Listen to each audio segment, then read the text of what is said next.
Corporate finance practice problem using Excel. Offer of acquisition and impact on stock price.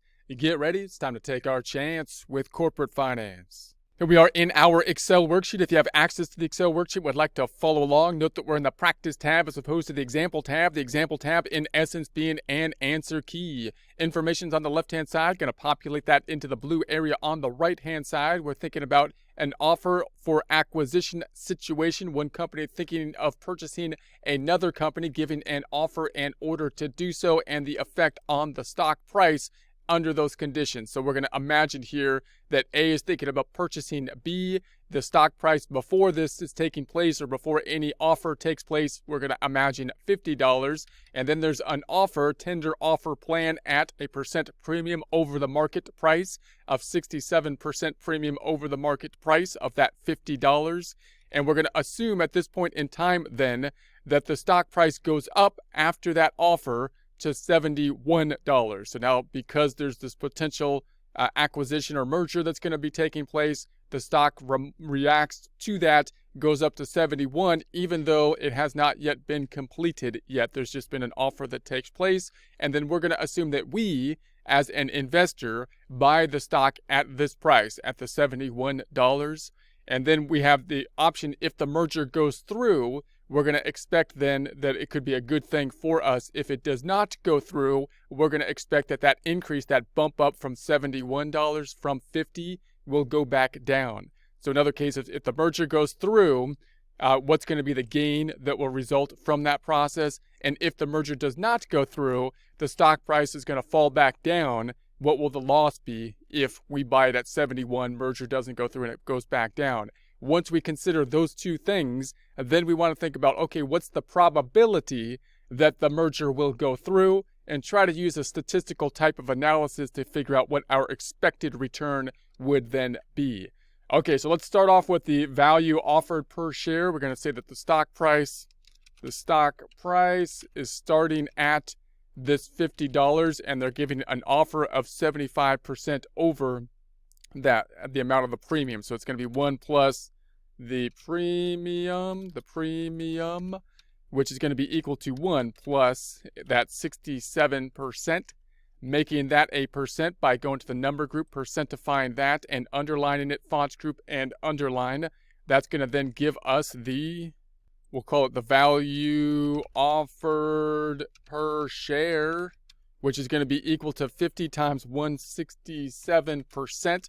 I'm going to add a couple decimals, number group, couple decimals there. We're at the 83.5. Then we're going to think about the percent gain. The percent gain is going to be, we're thinking the sales price or the increased price here is going to be that 83.5, whether we sell it or not, but that's what we're going to think the price will rise to if that takes place, given the fact that that's what the offer is, 67% over the current stock price, which was starting at the 50.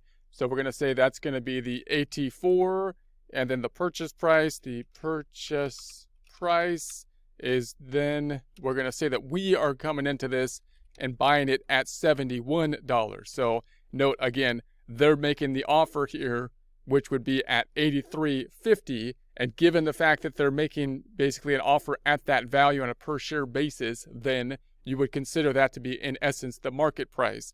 Now, of course, it hasn't gone through. It's just an offer, but again, the market goes up, given that, to $71. So we buy it at 71, hoping then that this thing goes through, and then it increases to the 83.50 is the idea here. So we're going to add a couple decimals. Let's add a couple decimals here. And then let's underline this one and subtract this out. This is going to be our gain. If this all works out the way we want, 83.5 minus the 71, adding a couple decimals, number group, couple decimals there, and we're going to get then our percent gain, which is going to be equal to the 1250 divided by the original amount of the 71, and that would be our percent gain.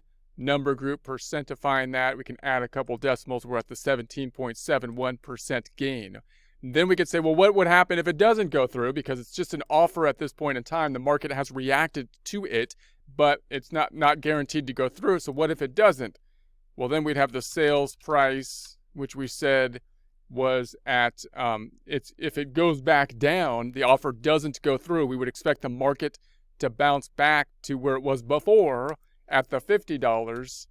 So we'll pick up the $50 and then the purchase price. And notice I'm calling it sales price. We might still hold on to the stock or whatnot, but in essence, the value would then go back down. So whether the gain or loss would be realized or not, with the value, we're talking about the value there. Then we have the 71 compared to the 71. That's what we purchased it for, resulting in that case of a loss. So we lose the 15 minus the 21, and that's going to be our percent, or we can calculate then the percent loss, which is going to be equal to the 21 divided by the 71, making that a percent by going to the number group percent, adding a couple decimals. We can add a couple decimals up top here too, number group, couple decimals there. So there we have it. So if this thing works out, we get a $12.50 gain. If it doesn't, we got a $21 loss, or we have a percent gain if it works out at the 17.61% loss. If it doesn't, 29.58. Now we got to say, well, that would, what is our expected value then? Because we got to think, well, what's the likelihood that we think this is going to happen? And let's see if we can put some statistics to what our expected value would be then, given that likelihood. So we would have to basically determine the likelihood that the merger goes through, which would be somewhat of an estimate in and of itself, of course. But if we think it's pretty likely to go through, we're going to say 75% likelihood to go through. We can try to then calculate our expected value based on that. Or once we make that assumption, we can calculate our expected value. So the percent gain, we're saying, would be then the 17.61, making that a percent, number group percent, adding a couple decimals.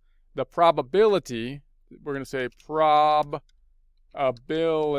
of merger, let's just say equals this one here, since that'll make it less likely that I misspell it. Making that a percent, that's 75%. So multiplying those together, that's going to be our subtotal. And I'll indent that one. Alignment and indent is going to be the 17.61% divided by times 75%, making that a percent, number group percentifying it, adding a couple decimals. That's going to give us our 13.2%. And then we have the percent loss, comparing that with the percent loss, which is going to be equal to the 29.58, making that a percent by going to the number group percentifying it, adding a couple decimals. And then we're going to say that the probability of no merger is, if it was 75% probability that they do, then it has to be then the 25 that they don't, because those are the only two options. So 1 minus that 75% would give us then 25%. 100% minus the 75%, 25% font group and underline. That's going to give us another subtotal,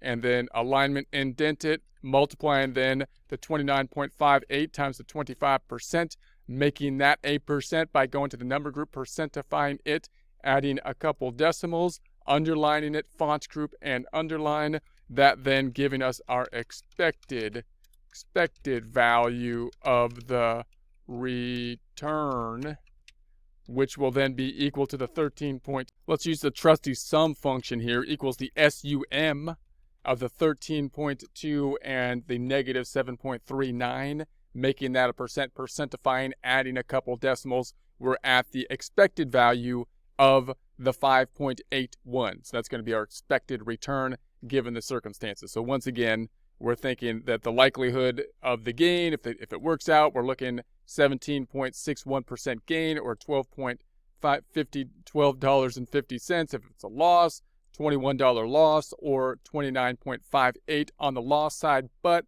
we think the gain is more likely to happen. We're saying 75 versus the 25. So if we look at our expected value, then we're at a 5.81 expected value in the positive.